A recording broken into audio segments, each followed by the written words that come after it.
Lawrence, you have argued quite a lot that liberty depends on a character. Yes. And you cited ancient Rome as an example of a failure. It's not the barbarians, it's their rotten decline from inside. Yes. Do you see parallels with the modern United States? Yes, they're hard to avoid. The more time goes on, the more I think of the ancient Roman Republic and the troubles that it had, especially in its last century. I don't know of any civilization that has lost its character, as I mean that term, things like honesty, commitment to the truth, intellectual humility, patience, courage, responsibility, so forth. I don't know of any civilization that has lost its character and kept its liberties. I think liberty and character are two sides of the same coin. You have to have one in order to have the other. If you don't have liberty, we'll never know if you have character because your choices aren't yours. Somebody else is making them for you. And if you don't have character, you'll be part of the problem. You'll be either a dishonest person or irresponsible or a timid person in a dangerous world. Your liberties will not last if you don't rise to the occasion through good character and work to preserve it. Let's give some definitions to your terms. So how would you define character? I recognize that character can be both good and bad. Sometimes we use the term even in yet another way. We say of another person, oh, he's a character. And usually we mean he's funny, eccentric, different in some way. But I mean character in the context of our discussion, Sergey, to mean a cluster of traits, personality traits that make you up, that define you as a person, that are largely the result of choices that you make. A character isn't something that is imposed on you. Certainly, by the time you get to be an adult, you're very much in charge of what your character is going to be. And if you make choices that are based in being honest, commitment to the truth, a responsible person who respects the lives and the property and the rights of other people, well, then you'll have a chance to be a free person as well, especially if lots of others think the same way. So that's what I mean by character, by those strong personality traits that are indispensable, I think, to both your success individually and the success of a free society. If I had to list them again, things like honesty, commitment to the truth, respect for others, responsibility, courage, gratitude is another one that we sometimes forget. These are all aspects of a person with good, solid, strong character. So how do you define liberty? Many argues that we in prosperous liberal democracy, isn't that liberty? Well, liberty means the absence of the initiation of force. In other words, force sometimes is required. Retaliatory force, for instance, if somebody attacks you, it's incumbent upon you to preserve your life and your property and your rights and respond in self-defense. But the initiation of force, that is somebody who, it can be the government who just comes and takes your stuff. That's a different matter. A free society is made up of people who will not resort to force as the first recourse in life. Instead, if they have differences with people, they'll either walk away or they'll try to persuade, or at the next election, they'll vote a different way. Lots of ways you can register your disagreement with someone. But a free people will not jump for the billy club or the gun and start pushing other people around by force. If they do that, then they don't and will not have liberty. So I've been in this country for 35 years, and I've witnessed personally a huge decline in what you describe as a character. Yeah. Both in the personal level and the social civic level. I observe increase of self-indulgence, yes, tendency to blame other for one's failure, a growing dependence on the government. In many ways, it's appeared to be visible at psychological, cultural, physical levels. Do you think it's reversible? Oh, I have to always, no matter how dark our prospects may look, I always have to find reason to be optimistic. And here's why. First of all, we don't know the future. So there's no reason to count it out before it happens. We can shape the future, and we can change it. Societies can come to their senses and reverse bad things that they have been doing. I mean, that's possible. If I didn't think that was possible, I wouldn't be doing what I'm doing, which is trying to educate people about the importance of things like character and individual liberty. So I'm optimistic.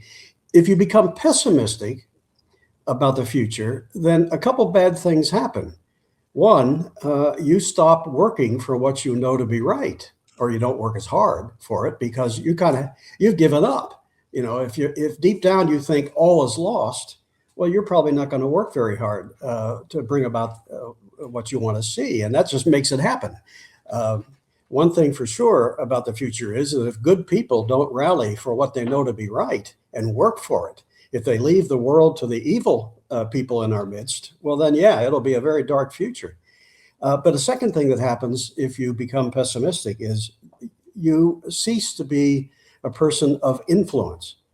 If others check you out to see whether or not your ideas are worth following, and they get the sense that you've given up, that it's not worth a fight, it's all over, well, they're not going to sign up for your cause. So if you want to be a person of influence, if you really want to change the future, don't give up on what you know to be right. Work for it all the time. Sometimes, as they say, it's darkest before the dawn.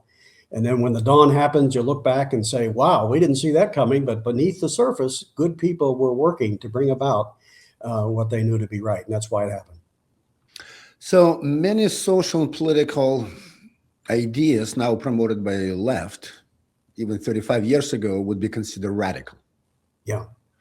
Give you some examples. Irreversible transgender treatment, where 35 years ago it was gender dysphoria, which was treated quite well.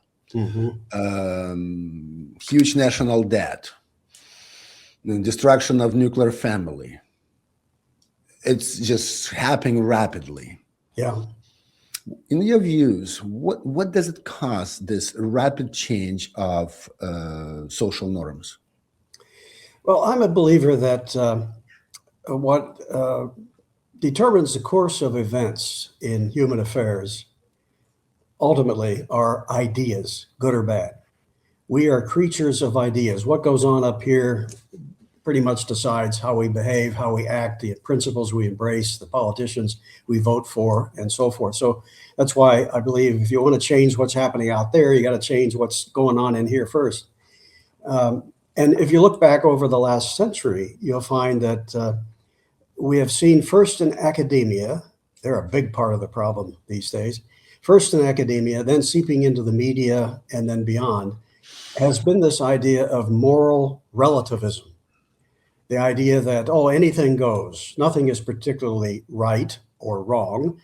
It all is relevant or relative to, what you want.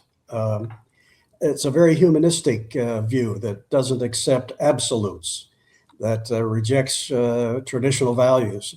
Well, it's taken a while, several generations, but that has been percolating in academia first, and then the media and lots of places since, for the last 100 years or more. We have to identify that, tackle it head on, and provide people with the rationale for why they should reject this kind of relativism. We should be pointing out to people that there are absolute truths. And when we ignore those, when we defy nature, you might say, or as a Christian, I would say defy the word of God, there are consequences to that.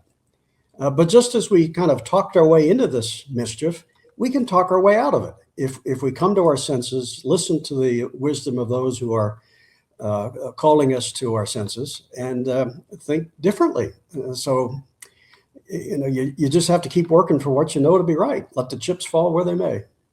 So you brought an interesting point here. You said, what Christianity.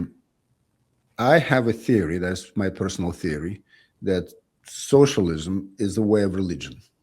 It's a mutated religion which doesn't have a God and supernatural, but in many ways, growing up in the Soviet Union, we have a mummy of Lenin and Mausoleus. It's basically a Christian relic. Yeah. We had prayers. We didn't pray to God. We prayed to Communist Party, but it was the same type of ritual. We prayed every day before the class.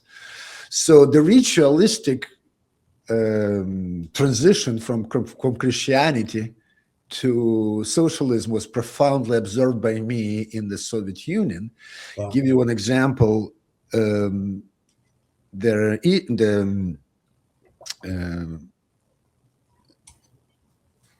New Year become New Christmas.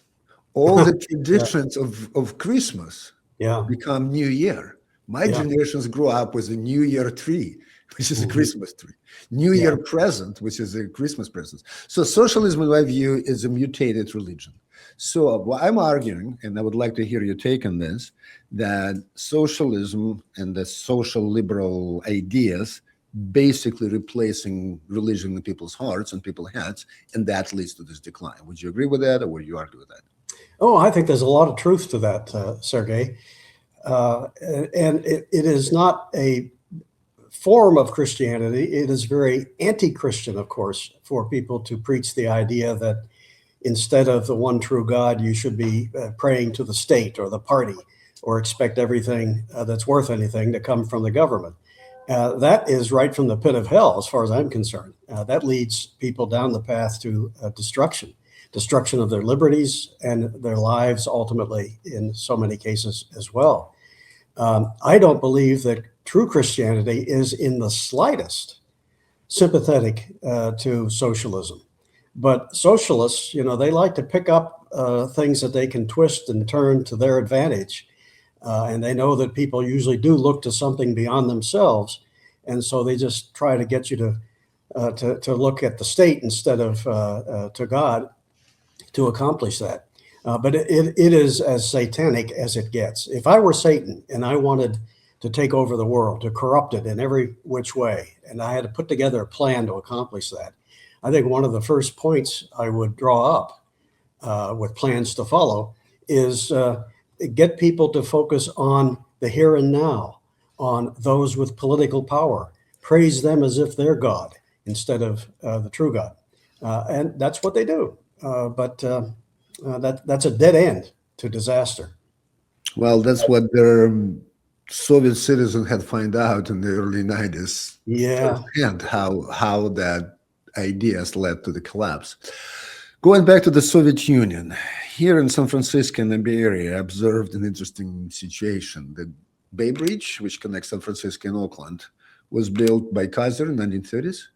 And it was replaced in 2006-07 by a segment which had collapsed during the earthquake. So that segment replacement per mile cost more, 10 times more, a magnitude more, adjusted for inflation, than the original one was built. Yeah.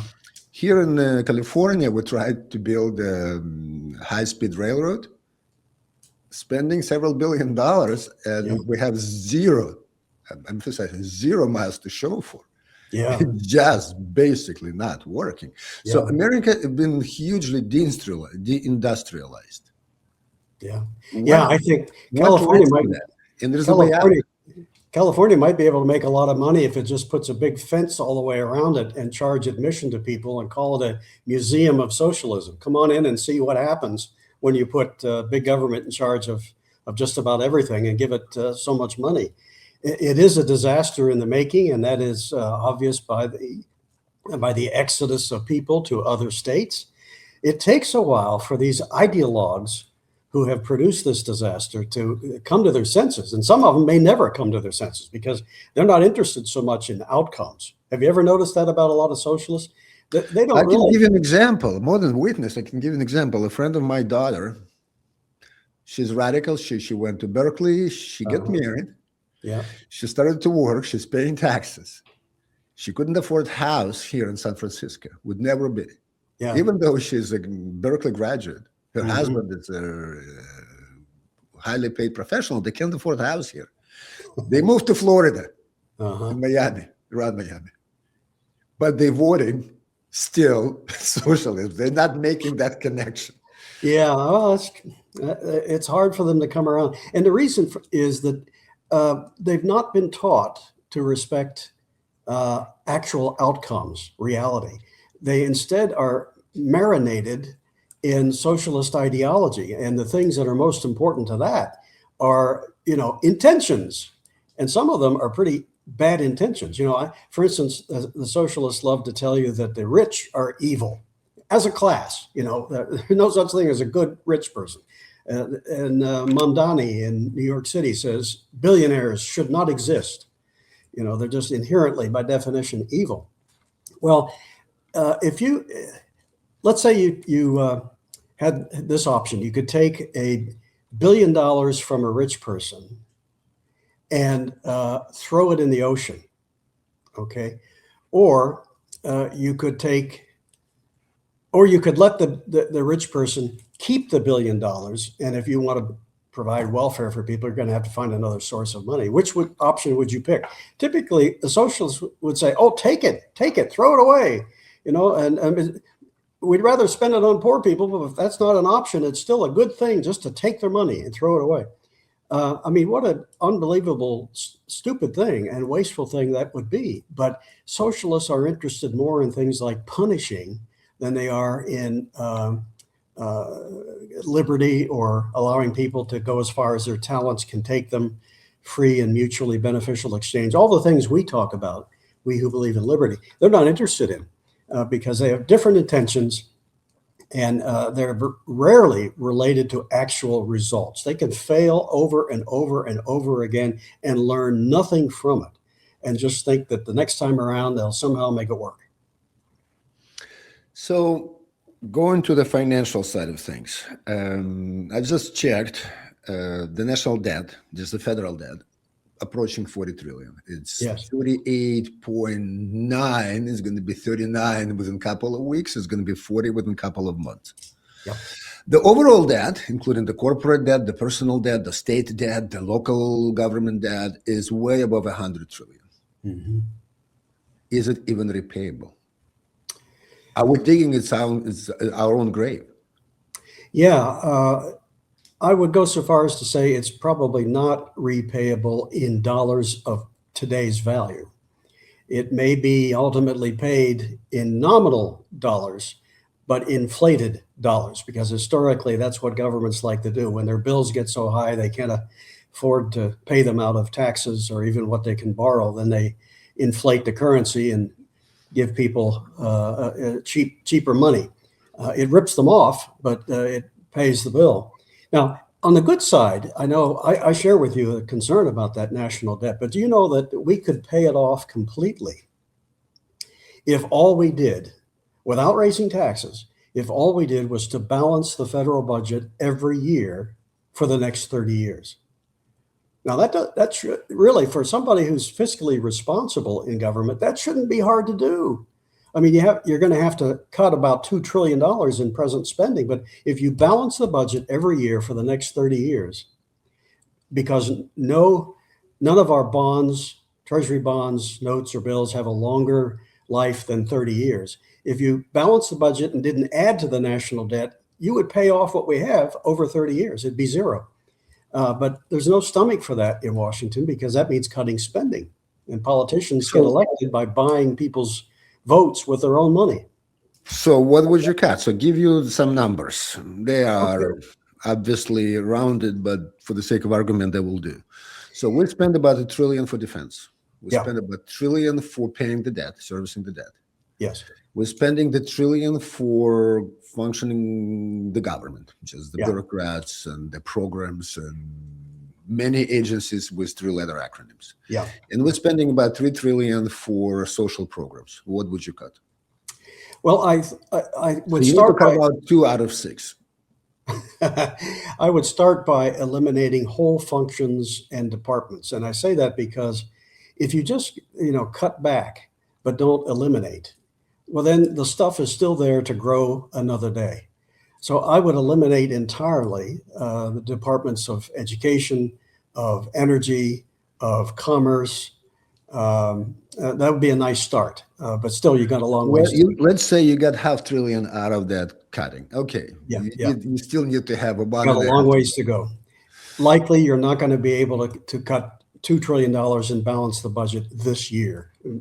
Maybe you could do it over the first 2 or 3 years and then have a balanced one every year thereafter. But you can't do that without cutting entitlements. You would have to do such things as freeze, if not roll back, increases in benefits across the board, including Social Security. That would be very unpopular. But the way to sell it is to tell people that it's either now or never. It's either now or the day will come in the not too distant future when you may get an awful lot less than even a small cutback today might allow. I would eliminate. You argue that people will listen to the proposition, let's cut down your pension, let's cut down your social benefits, because in the long term, when you might not be even around, that's going to hurt your generations. Yeah, I know that's a tough sell. It really is. But you have to have any success at that, you have to appeal to people's conscience. You have to say, look, I know it would be painful. I know you don't want that. But do you want your grandchildren to live in bankruptcy and serfdom? Because if this isn't addressed, that's what you're doing. You're mortgaging the future of your own kids and grandkids. And you want to have to answer for that someday when you get to the pearly gates, if you do. I sure wouldn't want to have to answer for that. So this is an argument for never having wound up the welfare state in the first place. But of course we did. So now we have to pay the genie out of the box. The genie's out of the box. Absolutely. If I could go back to ancient Rome, let's say in the last 50 years before the Roman Republic collapsed from welfarism, warfare, high costs of government, if I could go back and assemble Romans and give them a short speech, I think I would say to them, a few generations ago, you started down this path of asking government to provide for you.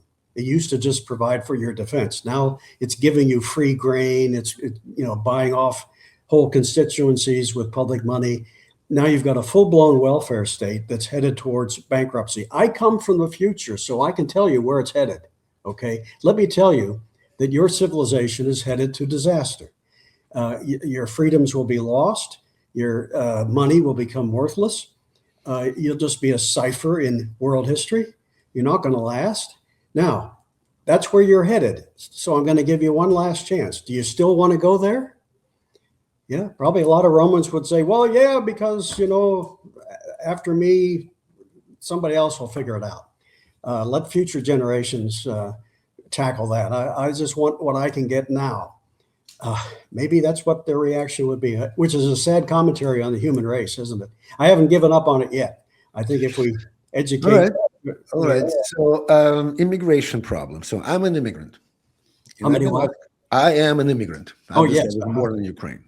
Mm-hmm. This is my country. I'm a citizen for many years. I spent here most of my life. My children were born here.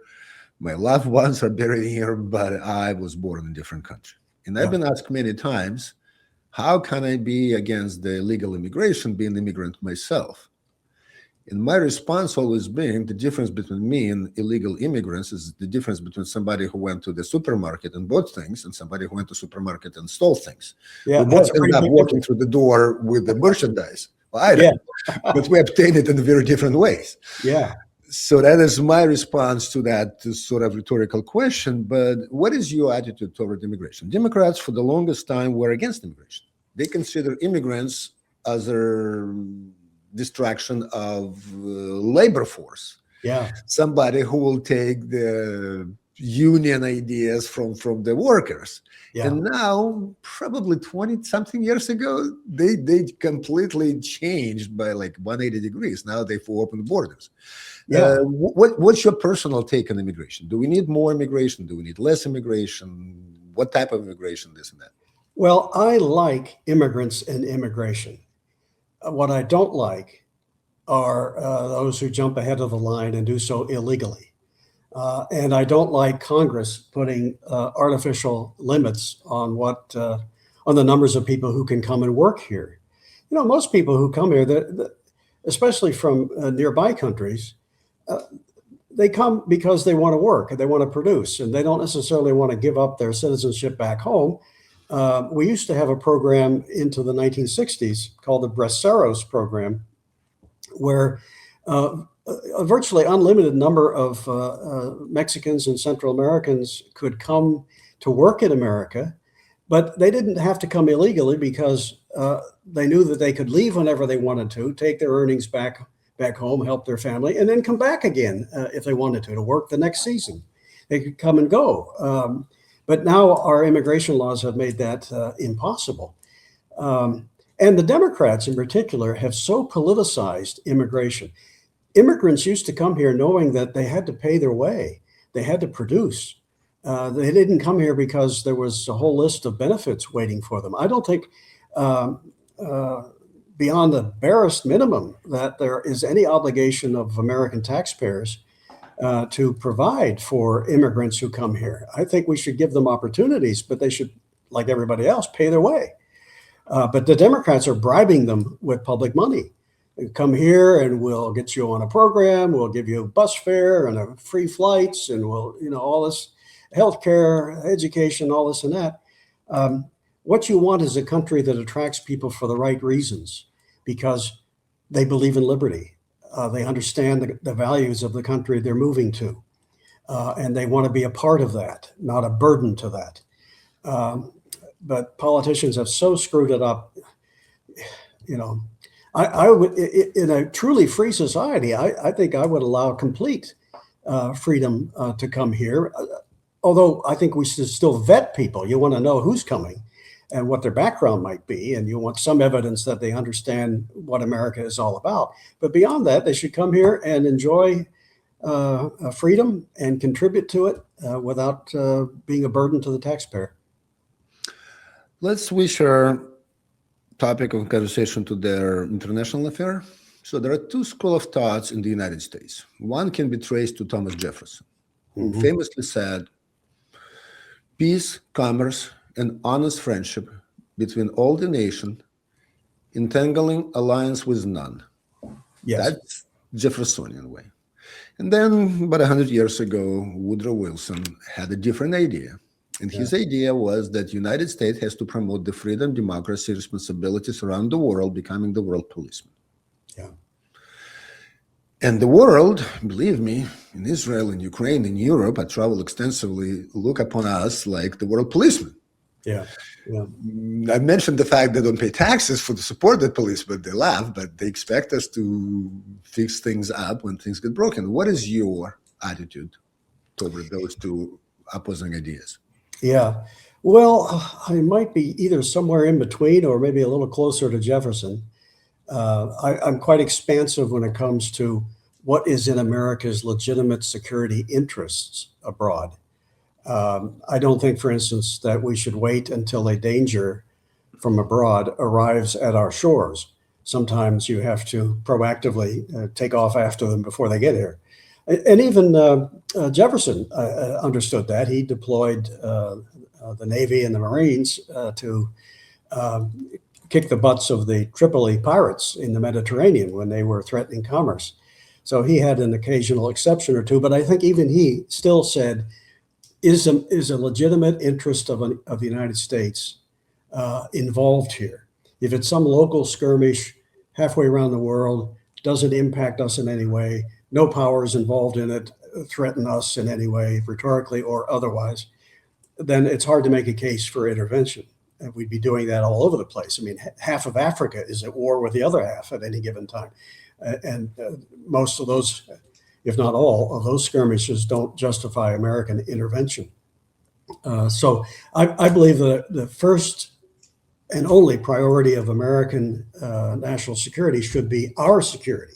But that does sometimes require us to recognize the nature of foreign threats and, sometimes go overseas before that threat becomes real here at our own shores. So let's take your position to test. Yep.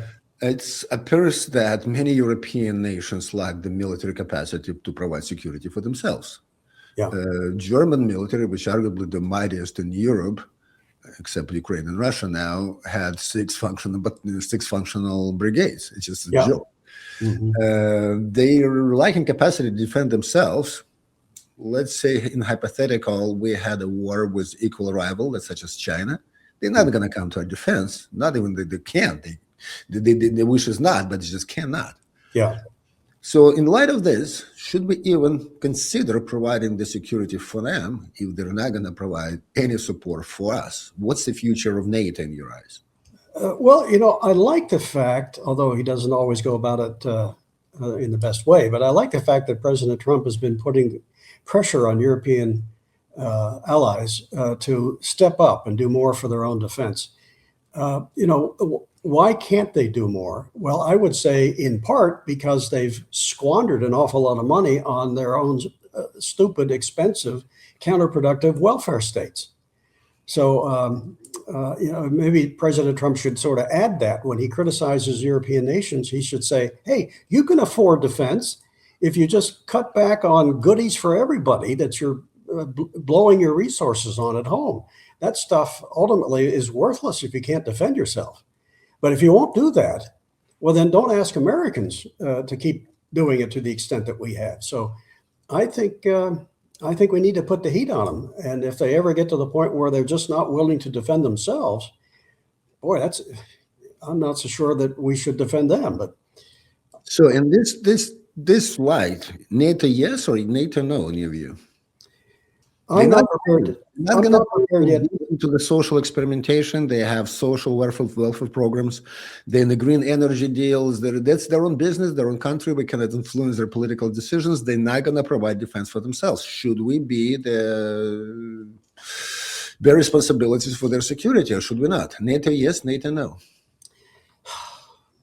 For the moment, I would say NATO yes, but with the proviso that we continue to raise the pressure on them and let them know that it's our support is not endless, that we want to see some progress on this. I do believe that Russia constitutes a very serious threat to Western Europe, and it wouldn't be in American interest to see Western Europe taken over or dominated or controlled in any way by Moscow. So American security, I think, is involved here. But I think a judicious cutting back on our part and putting pressure on the Europeans to fill in the gap would be a good policy to pursue for now. Ultimately, if they just say, nope, sorry, we're not going to do it. We're not interested in defending ourselves, and we're not cutting back our welfare state, so do what you want. There might come a point where I'd say, okay, you're on your own. But I'm not at that point yet because I see the Russian bear and the threat that it poses even to us. Which leads us to my next question. So Donald Trump famously said many times, and I'm quoting here, Ukraine has nothing to do with us. We are an ocean apart. It all has to do with them, meaning European nations. Yeah. It's like for them, the front door, and he pretty much cut off most of their United States supports to Ukraine. The war continues without any feasible end. Trump's diplomatic effort so far been fruitless. What's your take? Should we support Ukraine? Should we not? Is it a European problem? Is it our problem? What's your attitude toward the whole Russo-Ukrainian war? Well, I think it is primarily, but not entirely, a European problem. So I do want to see Europeans do more. But I would not have the American government abandon Ukraine, because I think ultimately it is in our interest to put a brake or a check on Russian expansionism. And I don't want a Russian victory in Ukraine because of what would likely follow. I don't think Vladimir Putin would say, okay, I've got Ukraine, that's as far as I want to go. I mean, he'd be the first expansionist dictator in world history to say that. So I think it's better to stop him now when you got a vigorous, homespun, courageous defense in the form of the Ukrainian people and military. So I would continue to support Ukraine. I do like the idea that Trump has, I think, started to do, where he says, we'll provide the assistance, but the European allies will buy the stuff from us largely, and then provide it to the Ukrainians. Well, I like that idea. That's a way for them to do more, perhaps, without taxing the American taxpayer.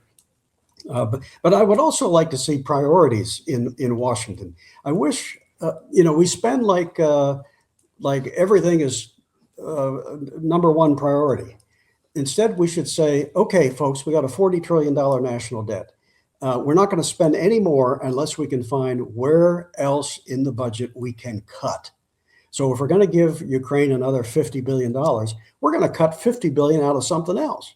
That's the responsible thing to do. We're not just going to print it up or borrow. And if you tell the American people that, I think a lot of them would say, hey, that makes sense. I don't like this endless adding to the national debt. Let's find something else to cut. And boy, I can tell you, there's a ton in the federal budget that I would cut long before I would cut aid to a very courageous Ukraine. So President Trump is pushing toward a diplomacy solution of this war, which inherently means Ukraine has to surrender some of this territory. Literally, Zelensky faces the perspective of giving an order and tell his people to move and give that territory, as small as it can be, to Russians. Do you support this idea? Conceptually, no, because Russia is the aggressor here entirely. When it invaded Ukraine, it violated its own agreements with Ukraine to recognize their sovereignty in exchange for them giving up their nuclear weapons back in the 90s. So this is a unprovoked Russian aggression from the word go. But, if you get to the point where the Russian position is such that you can't remove them, and the Ukrainians decide, well, for peace, maybe we should give something up. That would be a hard swallow, but I would leave that to the Ukrainians. But it should not be our end goal. Our goal ought to be to do all that we can to get the Russians out of every inch of Ukrainian territory. I just don't know enough about the military and political side of things to know how feasible or doable that is. Let's continue our international review of things with Israel. And Tucker Carlson, I don't know, you know him personally or not. I have met him, yes. You met him. Don't know him very well. And a growing number of American right influencers, people on the right, had argued that the United States was drawn into this conflict with Iran primarily by Israel. And we are there for Israel's strategic interests rather than core American interests. Carlson went so far as to describe Israeli war as President Trump was spelled or doomed or what's your relationship? How do you see the American-Iranian war, which is going on right now as we speak? Well, I don't think that Trump is a puppet of Israel. I think he sees Israel as a reliable ally in a sea of troubles, and that the United States for decades now has been sucked in because of the conflict that seems to never end. But personally, I'm at my wit's end when it comes to the Palestinian cause. A few years ago, I might have said, okay, let's do something for them. But the two-state solution, I think, should be categorically rejected. They had their chance at that. Gaza was the two-state, was the other state, and they elected Hamas. So I'm at the point where I can honestly say I don't care much about what happens now to the Palestinians. If Israel wants to wipe them out of Gaza or southern Lebanon or any of their allies, their survival is at stake. I'd say go for it. That might be the only way to finally bring an end to this Middle Eastern conflict. Now, Iran in particular, I guess I'm a hawk on that too. I think Iran does pose, or at least a nuclear-armed Iran would pose a threat to our allies in Europe and ultimately to the United States.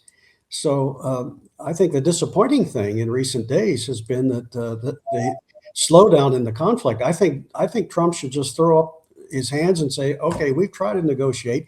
Now we're going to bomb it back to the Stone Age and put them out of business for good. and make regime change in Tehran the main objective of American policy. I hope the Israelis can be a big help on that because they're on the ground more than we are inside Iran. And if we can set the circumstances up just right so that the people of Iran can rise up and overthrow the regime, that would be a great day for the world. So let me share with you my thinking about the future of the world and Western civilization. I'm not personally sharing your optimism. I'm trying to be realist. I'm not trying to be pessimist. I'm just trying to understand what's coming in my analysis. And I believe, like ancient Rome couldn't recover from its moral character collapse, we're probably not going to recover ourselves. And the speed of change is astonishing. It's my lifetime while I'm here. So it's not just happening, it happened rapidly. Yes. So another trait of modern days is a huge decline of population in Western civilization, particularly. So I'm expecting that European states, maybe some states of the United States as well, will provide special conditions for immigrants, attracting people who love liberty.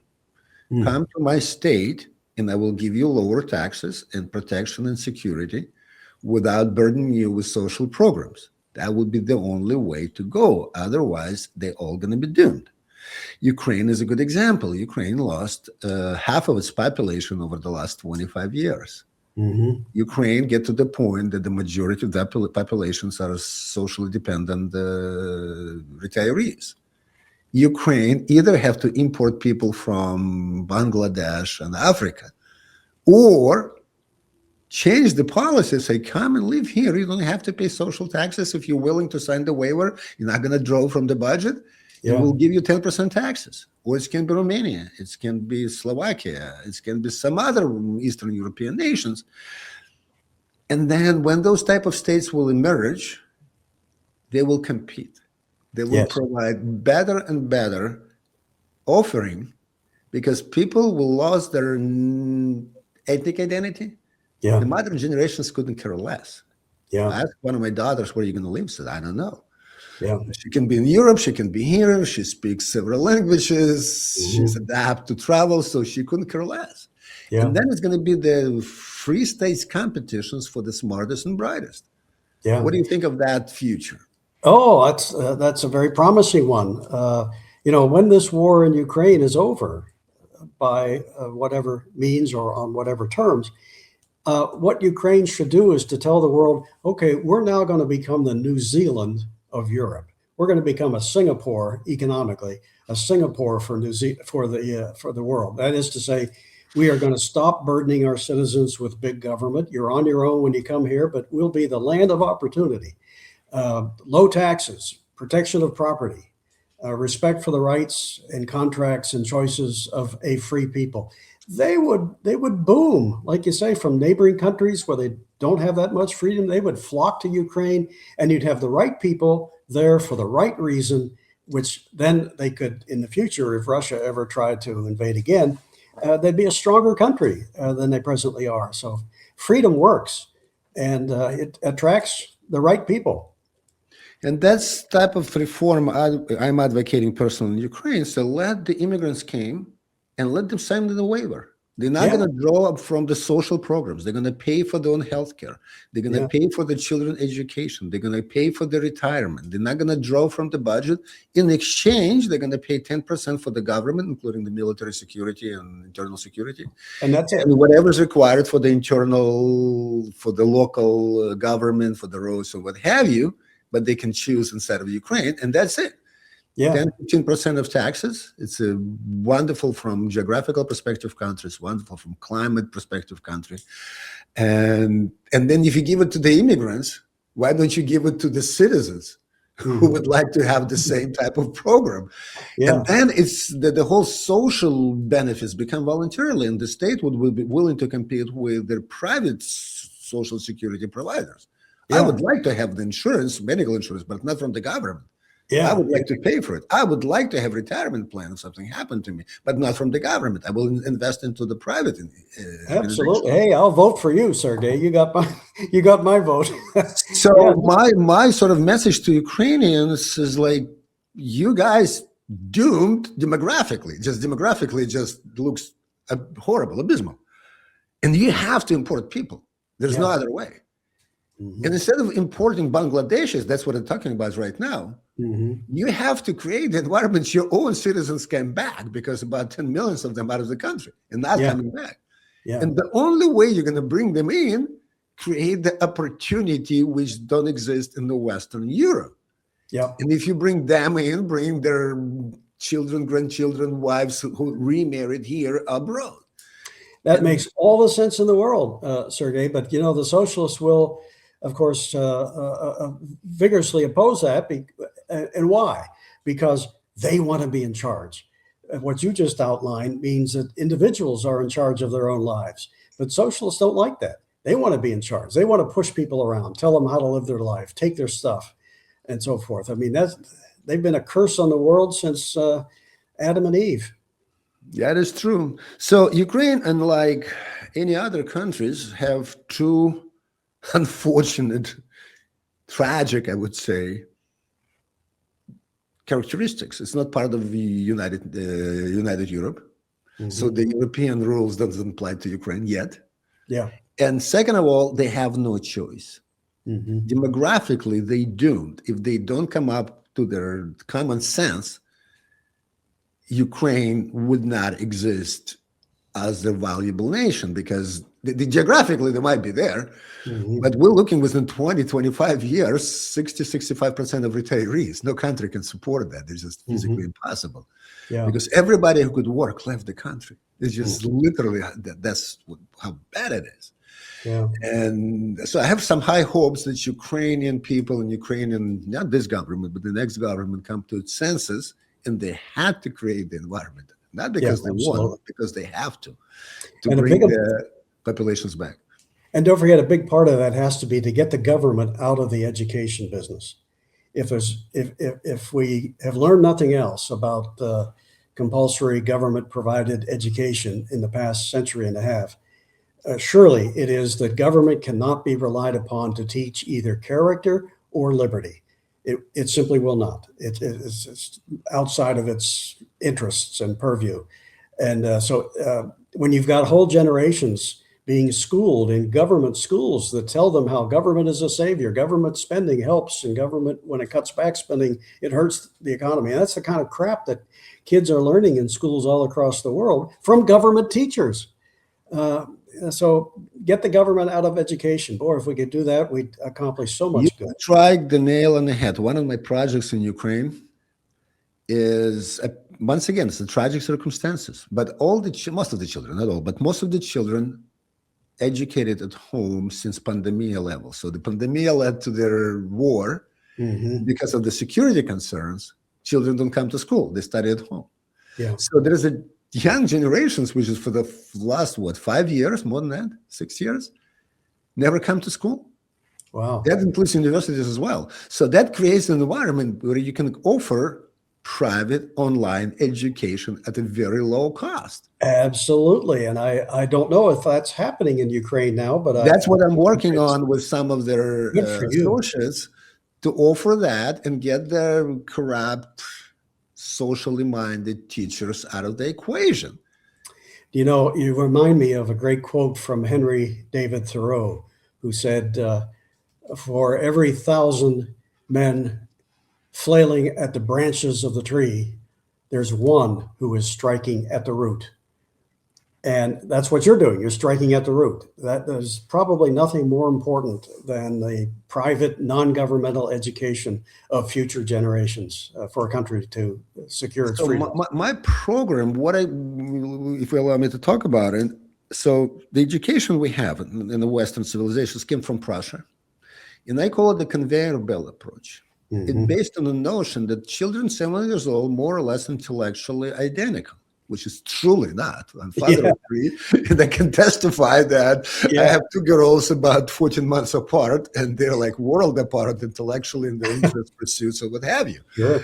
And consider them more or less equal. That would be equal in their pursuits and endeavors and the way of learning would be a huge mistake. Yeah. So before the Prussian Revolution, like in Jefferson terms, people had school education from a personal tutor. Yeah. So right now, AI already capable become that tutor. Absolutely. So you have with your child somebody who would study psychology, intellectual pursuit of your child, and feeding that child, molding the child, grooming the child into what it can become, not as a assembly belt conveyor ship, but like an individual. Yeah. So that's the only way we learn anyway. And that's what I try to do in Ukraine with some of my associates. The second thing is throw away the modern education in exchange for classic education. Oh, amen to that too. Absolutely. So modern children don't learn logic. That subject doesn't exist in the Ukrainian schools. Pretty sure it doesn't exist. Critical thinking. Rhetorics, arguments, human biology. For Christ's sake, we know astronomy, but we don't know what the kidney does in your body. Social interaction and social dynamics, social behavior, that's not taught in Ukrainian schools. Pretty sure it's not taught here in the United States as well. Yeah. Psychology, what makes you drive. Yeah. So there's so many important skills and subjects. So what I'd like to do, since it seems to be the window of opportunity in Ukraine. And those good things today, because of technology, are more accessible to more people than ever before. And, back in the day when Jefferson was around, we had books, but we didn't have computers and the internet and AI and so many things now that there's no reason to have to send a child to a physical facility and sit with 30, 40, 50 other kids when that student can, if he's imbued with a lust for learning, there's no reason to put him in such an environment when he can learn more right at home.